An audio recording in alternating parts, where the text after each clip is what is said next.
"You ungrateful brat." My father's voice boomed across our backyard as my graduation party turned into a nightmare. "Your sister needs that inheritance more than you do. She has dreams, ambitions. My name is Emma Sullivan, and at 22, I watched my father burn my hard-earned engineering diploma while my mother nodded approvingly and my sister Amanda smirked from behind them. The flames consumed 4 years of sleepless nights, perfect grades, and relentless determination. "I worked for this," I said, my voice steadier than I felt. "Grandpa left that money to me for a reason." "Your sister's art gallery won't fund itself," Mom chimed in, as if Amanda's latest whims somehow outweighed my grandfather's final wishes. "You already have a job lined up. You don't need the inheritance." I looked around at our gathered family members, most avoiding eye contact, some recording the drama on their phones. Only my grandfather's sister, Aunt Margaret, met my gaze with a knowing look. The irony wasn't lost on me. While I'd spent 4 years earning my degree, maintaining a 4.0 GPA, and securing a position at a prestigious engineering firm, Amanda had bounced between 5 different passions. Art gallery owner was just her latest dream, right after failed attempts at becoming a yoga instructor, social media influencer, professional organizer, and lifestyle coach. "The inheritance is mine," I stated firmly. "Grandpa specifically left it to me in his will." Dad stepped closer, the ashes of my diploma scattered at his feet. "We're your parents. We know what's best. Sign the papers transferring the inheritance to Amanda, or you're no longer part of this family." I thought about my grandfather's last words to me, spoken in the quiet of his hospital room 3 months ago. "Stay sharp, little fox," he'd said, using his old nickname for me. "Watch everything carefully. You'll know when to strike." At the time, I hadn't understood what he meant. Now, watching my father's face turn purple with rage, my mother's practiced look of disappointment, and Amanda's poorly concealed greed, it all made sense. "No," I said simply. The slap came fast, my father's hand connecting with my cheek before anyone could react. The party guests gasped. Someone dropped a glass. My mother covered her mouth in fake shock while Amanda's smirk grew wider. "Then get out," Dad spat. "You're no daughter of mine." I touched my stinging cheek, then smiled. They all stepped back, unsettled by my calm reaction. "Okay," I said, turning to leave. "See you at the lawyer's office next week." "What lawyer's office?" Amanda's voice cracked slightly, her smirk faltering. I didn't answer, just walked away as my father shouted threats behind me. Aunt Margaret caught up with me at my car. "You knew this would happen," she said, not a question, but a statement. I nodded, opening my car door. "Grandpa warned me. Said they'd show their true colors once the inheritance deadline got close." She smiled, patting my arm. "George always said you were the sharp one. Did you get everything documented?" I gestured to my cousin Michael, who was walking toward us holding his phone. "Got it all on video," he confirmed. "The threats, the diploma burning, the slap. Everything." "Good," Aunt Margaret said. "They have no idea what's coming, do they?" I started my car, thinking about the meeting scheduled for next week. About the real will, the one my parents hadn't seen yet. About my grandfather's careful planning and the lessons he taught me about patience and timing. "No," I replied, "they don't." That night, I stayed in Aunt Margaret's house, my phone buzzing constantly with messages from relatives. Some condemned my selfishness. Others expressed shock at my father's behavior. Amanda sent a series of taunting texts about how she'd redecorate my childhood bedroom once I was gone. I ignored them all, instead reviewing the documents my grandfather had left with his lawyer. The inheritance wasn't just money. It was controlling interest in the family company, the house my parents lived in, and several other properties. My parents had only seen the preliminary will, the one that mentioned a simple trust fund. They had no idea that my grandfather, tired of watching them favor Amanda while dismissing my achievements, had spent his final years restructuring everything. Sometimes, he told me, people need to lose everything to appreciate what they had.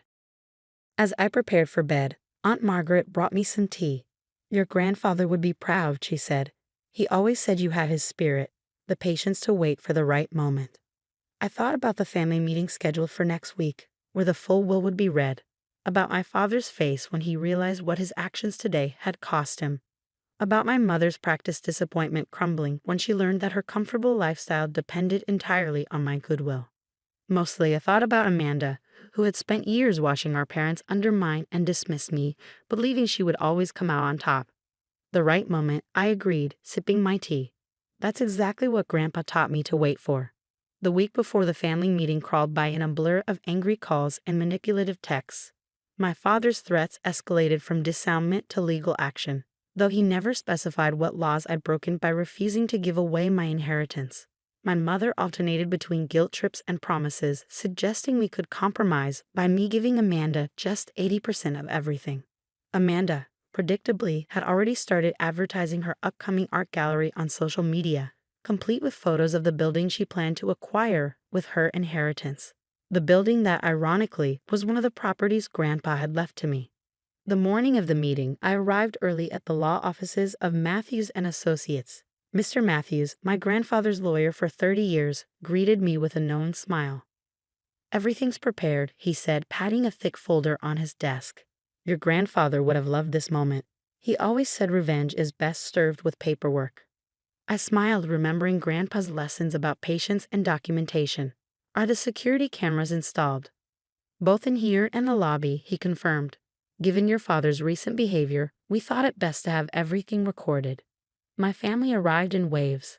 First came the curious cousins and distant relatives, then Aunt Margaret and Uncle Paul, who gave me supportive nods. Finally, my parents swept in, Amanda trailing behind them like a smug shadow. "This is unnecessary," my father announced to the room. "We can handle family matters privately. Like you handled things at Emma's graduation party." Aunt Margaret's voice cut through the tension. Several relatives shifted uncomfortably, no doubt remembering the viral videos of my father's outburst. Mr. Matthews cleared his throat. "Shall we begin?" My father tried to object, but the lawyer had already started reading. The first few items were standard, small bequests to various relatives, donations to charities. Then came the part they'd been waiting for. Regarding the primary estate, including Sullivan Manufacturing, all associated properties, and liquid assets, Mr. Matthews paused, looking directly at my parents. George Sullivan left detailed instructions about their distribution. My mother straightened in her chair. Amanda pulled out her phone, probably ready to post about her windfall. My father smiled smugly. "The entire estate," Mr. Matthews continued, "is left to Emma Sullivan, with specific conditions regarding its management and distribution." The room went silent. Then everything exploded. "This is impossible," my father shouted, jumping to his feet. "We saw the will months ago. It was just a trust fund." "That was a preliminary document," Mr. Matthews explained calmly. "This is the final version, properly witnessed and notarized 3 months before Mr. Sullivan's death." Amanda's phone clattered to the floor. "But my gallery." Furthermore, the lawyer continued, raising his voice slightly, "the current residence occupied by Thomas and Diana Sullivan is included in this estate. The occupants have 30 days to either purchase the property at market value or vacate." My mother's practiced composure cracked. "Vacate? But that's our home." "Actually, I spoke for the first time. It's my home. Grandpa left it to me, along with everything else you tried to bully me into giving away." "You planned this," my father snarled, taking a threatening step toward me. "You manipulated your grandfather."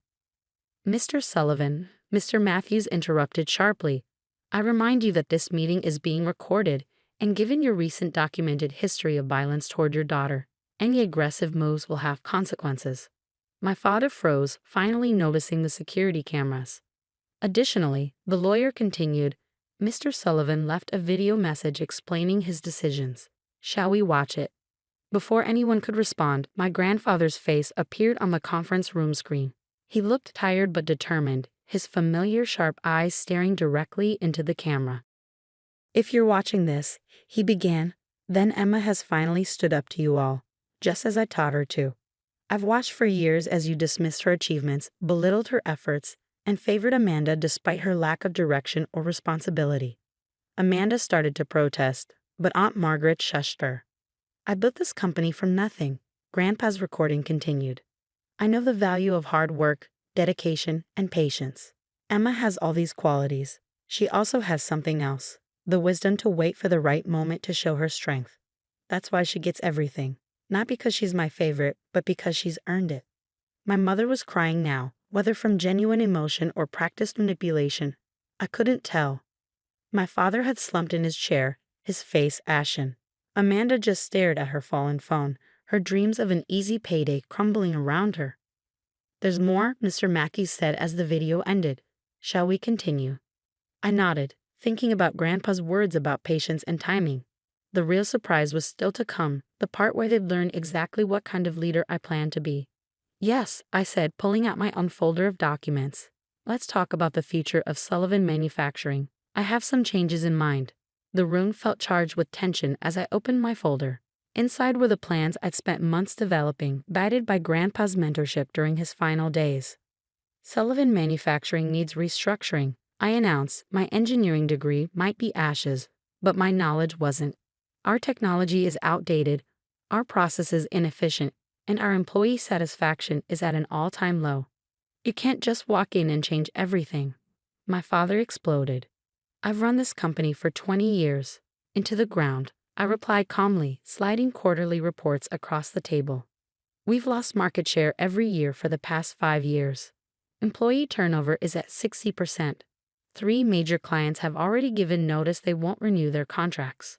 Aunt Margaret picked up one of the reports, nodding slowly. "George tried to tell you this, Thomas. You wouldn't listen." "The first change," I continued, "involves the executive board.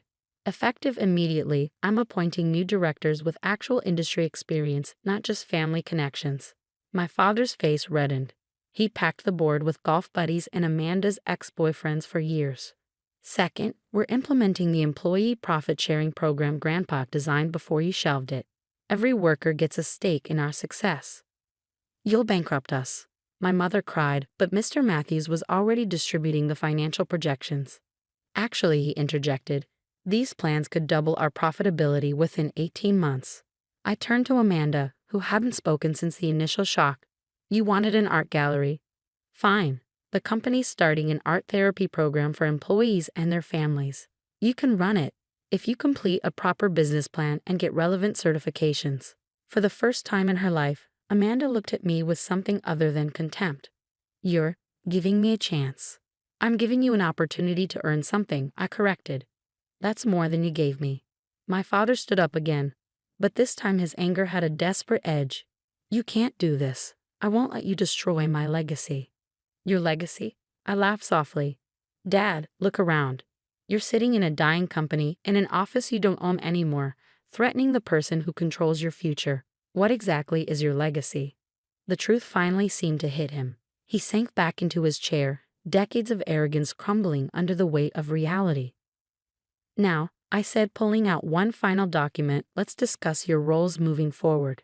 My mother perked up, probably expecting a generous settlement. Instead, I handed them each a contract. "You can stay with the company under my leadership, starting in entry-level positions. Learn the business from the ground up, like Grandpa did. Like I did during summer internships while Amanda was traveling through Europe on your dime." "Entry-level," my mother whispered, horrified. "But our lifestyle will need adjustment," I finished. "The company mansion needs to be sold to fund the modernization project.